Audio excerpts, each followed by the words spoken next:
तो गाइज बहुत दुख के साथ कहना पड़ रहा है, मैं बहुत परेशान हूँ।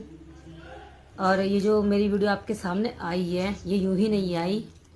आप बहुत लकी हो जो मेरी वीडियो आपके सामने आई है। और मेरे को जो परेशानी है, दिक्कत है, मैं आपको बता नहीं सकती। 2025 जा रहा है, 2026 आ रहा है।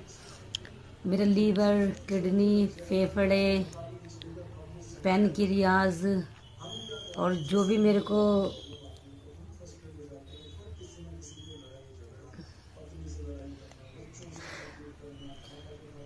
बस आपसे एक ही बात कहना चाहूँगी, मेरे दिल से जो निकली है,